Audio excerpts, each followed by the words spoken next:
नमस्कार दोस्तों, welcome to money matters. I hope you guys are doing great. दोस्तों, पिछले कुछ दिनों से मेटल सेक्टर काफी अच्छा कर रहा है। मेटल सेक्टर के काफी सारे स्टॉक भाग रहे हैं। तो काफी सारे लोगों के क्वेश्चन थे कि हिंद कॉपर में हमें इन्वेस्ट करना चाहिए या नहीं। तो मेरे को लगा एक डिटेल वीडियो में आपके लिए बता दूं ताकि आपको सारी डिटेल पता पड़ जाए स्टॉक्स रिलेटेड और कंपनी से रिलेटेड।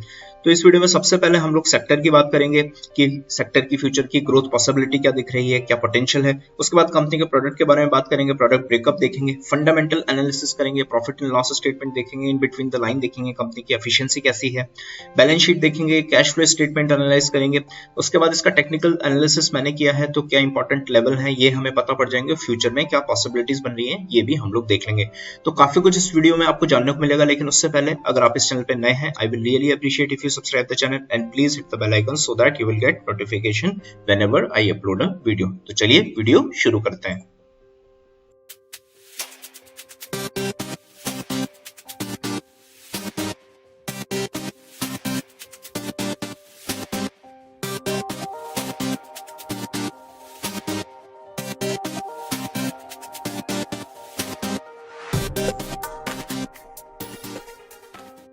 तो दोस्तों, सबसे पहले बात कर लेते हैं कि सेक्टर का फ्यूचर में ग्रोथ पोटेंशियल क्या है। यहाँ इस स्लाइड में मैंने इंपॉर्टेंट पॉइंट्स हाईलाइट किए हैं, but I request all of you to read this slide completely. देखिए, अगर किसी सेक्टर को आगे बढ़ना है, किसी कंपनी को आगे बढ़ना है, तो उसके मटेरियल का डिमांड बढ़ना चाहिए। तो यहाँ पहले पॉइंट में पढ़ सकते हैं, rise in infrastructure development is driving the growth, demand for iron and steel is set to continue given the strong growth expectation for the residential and commercial building industry. तो residential and commercial building industry में growth होगा तो definitely copper का requirement बढ़ेगा, क्योंकि wiring के लिए mainly हम लोग यूज करते हैं कॉपर। अगर गवर्नमेंट का पॉलिसी सपोर्ट का बात किया जाए तो आप देख सकते हैं 100% FDI allowed in mining sector and exploration of metal and non metal ores under the automatic route. अब ऑटोमेटिक रूट क्या होता है? ऑटोमेटिक रूट ये होता है कि जब भी आप गवर्नमेंट से अप्रूवल लेने जाते हैं, अगर मान लीजिए बाहर की कोई कंपनी है, तो अगर गवर्नमेंट उसको स्पेशली एनालाइज करे आपकी बिड को या आपके पूरे जो आपका इन्वेस्टमेंट प्रोसेस है, तो उसको बोलते हैं स्पेसिफिक रूट। लेकिन गवर्नमेंट ने कुछ ऐसी पॉलिसीज बनाई हुई हैं जहां बहुत सीमलेस तरीके से आपको अप्रूवल मिलता है, उसको बोलते हैं ऑटोमेटिक रूट। उसके अलावा गवर्नमेंट ने नेशनल मिनरल पॉलिसी 2019 बनाई है और mineral laws amendment bill 2020 is also helping this sector. अगर अपॉर्चुनिटीज की बात करें तो आप देख सकते हैं, the ministry of steel aims to increase the steel production capacity to 300 million ton by 2030-31 from 134.6 million ton in 2017-18, indicating new opportunities in the sector. और अगर कॉम्पिटिटिव एडवांटेज की बात करें तो हम इंडिया में जो मटेरियल बनाते हैं, जो मेटल का हमारा कॉस्ट है, वो बाहर की सारी कंट्रीज से काफी कम है। So that is our main advantage. So copper sector के लिए ये सारी चीजें काफी पॉजिटिव लग रही हैं। अब दोस्तों, यहाँ आपका क्वेश्चन हो सकता है कि यहाँ तो मैक्सिमम गवर्नमेंट आयरन की बात कर रही है, हिंद कॉपर तो कॉपर बनाता है, तो इससे उसको क्या फर्क पड़ने वाला है? तो देखिए, जो पॉलिसीज गवर्नमेंट की बनती हैं ये पूरे सेक्टर को अफेक्ट करती हैं। अगर रियल एस्टेट डेवलप होगा तो डेफिनेटली कॉपर का रिक्वायरमेंट भी ज्यादा होगा। तो ये सारी चीजें आप लोग जरूर से कंसिडर कर सकते हैं। और दोस्तों, अगर कॉपर के एप्लीकेशन की बात करें तो हम देख सकते हैं घरों में काफी कॉपर काम आता है। अगर इंडस्ट्री की बात करें तो इंडस्ट्रियल वायर्स में इंडस्ट्रियल मोटर्स जो बनती हैं, उनका भी जो कोर होता है वो मैक्सिमम कॉपर से बना हुआ होता है। अगर हम लोग हीट एक्सचेंजर की बात करें, आप लोगों ने सुना होगा एयर कंडीशनर हम मार्केट में लेने जाते हैं तो बोलता है आपको कॉपर ट्यूबिंग वाला चाहिए या आपको एल्यूमिनियम ट्यूबिंग वाला चाहिए। तो कॉपर का एप्लीकेशन बहुत ज्यादा है। कॉपर इज अ वेरी, आप कह सकते हैं, useful metal in terms of domestic application और इंडस्ट्रियल एप्लीकेशन। तो मेरे हिसाब से फ्यूचर में कॉपर का डिमांड काफी ज्यादा बढ़ने वाला है and that will definitely help copper industry. अब अगर हिंदू कॉपर के प्रोडक्ट्स की बात करते हैं, आप देख सकते हैं 24% प्रोडक्ट्स हैं वायर रॉड में, 8% is copper cathode, metal in concentrate is 63%, anode slime is 2% and others are 3%। अगर लोकेशन वाइज ब्रेकअप की बात करें तो इंडिया में है 43% का business and in rest of the world it is having 57% of business. तो इंडिया के बाहर भी काफी अच्छा बिजनेस है कंपनी का। दोस्तों, अब कंपनी के फंडामेंटल्स की बात कर लेते हैं। By the way, if you are liking this video please destroy the like button. तो 13,859.77 करोड़ का मार्केट कैप है। डेट काफी है कंपनी के ऊपर, 1563.67। कैश की बात करें तो 15.87 का कैश है। डिविडेंड यील्ड 0 है। सेल्स ग्रोथ नेगेटिव है। अगर डिफरेंट रेशियोज की बात करें तो आप देख सकते हैं सेल्स ग्रोथ 2016 से 2019 तक कंटिन्यूसली इंक्रीज हुई, बट 19 के बाद 20 में डिक्रीज हो गई है। डेफिनेटली कोविड का इफेक्ट हो सकता है, लेकिन प्रॉफिट ग्रोथ आप देखिए पिछले 5 सालों की नेगेटिव है। रिटर्न ऑन इक्विटी 5 सालों की negative. Return on capital employed की बात करें तो 5 साल का average it's only 2.24%। So fundamentally यहाँ मुझे काफी ज्यादा, आप कह सकते हैं, कंसर्न लग रहा है। सीएफओ बाय पैट रेशियो काफी अच्छा है, 1.61%। कैश काफी अच्छा जनरेट करती है कंपनी, एफिशिएंसी अच्छी है। डेट टू इक्विटी रेशियो जैसा हमने देखा कंपनी के ऊपर डेट काफी ज्यादा है।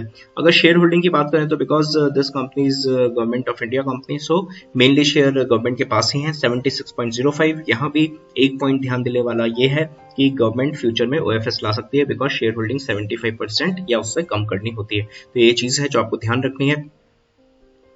अब अगर कंपनी का 5 सालों का चार्ट पैटर्न आप देखेंगे तो आप देख सकते हैं 2018 के बाद से काफी ज्यादा करेक्शन हुआ है स्टॉक में मार्च के बाद, लेकिन बम्पर रिटर्न दिए हैं इस स्टॉक ने अपने इन्वेस्टर्स को। तो देखते हैं फ्यूचर में क्या पॉसिबिलिटीज बन सकती हैं, टेक्निकल एनालिसिस वाले सेक्शन में हम लोग एनालाइज करेंगे। दोस्तों अब कंपनी के quarter to quarter results analyse कर लेते हैं। तो पिछले 3 क्वार्टर में काफी अच्छे इंप्रूवमेंट दिखाया कंपनी ने। जून, सितंबर, दिसंबर 2020 की बात करें तो 20%, 25% और 40% का ऑपरेटिंग प्रॉफिट मार्जिन था। काफी अच्छी बात है। नेट प्रॉफिट भी कंपनी का आप देखिए जून 2020 में 29 करोड़ था, सितंबर 2020 में घट के हो गया 9 करोड़। ऑपरेटिंग प्रॉफिट मार्जिन बढ़ा है बट नेट प्रॉफिट कम हुआ। क्यों? क्योंकि सेल्स कम हो गई, इसलिए नेट प्रॉफिट आपको कम दिखाई दे रहा है। उसके बाद अगर दिसंबर 2020 की बात करें तो 108 करोड़ का नेट प्रॉफिट था। काफी अच्छा रिजल्ट है अगर आप लोग दिसंबर 2019 से कंपेयर करेंगे तो दिसंबर 2019 में कंपनी को लॉस हुआ था 96 करोड़ का, दिसंबर 2020 में काफी अच्छा प्रॉफिट हुआ है। So definitely quarter to quarter basis पे कंपनी इंप्रूव कर रही है बट रिजल्ट्स काफी फ्लक्चुएटिंग है। बीच में कंपनी को लॉस था, फिर कंपनी को प्रॉफिट था, तो डेफिनेटली ये चीज कंपनी को इंप्रूव करनी चाहिए। अगर हम लोग ईयर टू ईयर रिजल्ट्स भी देखें तो आप देख सकते हैं मार्च 2020 में 500 करोड़ से ज्यादा का लॉस था कंपनी को।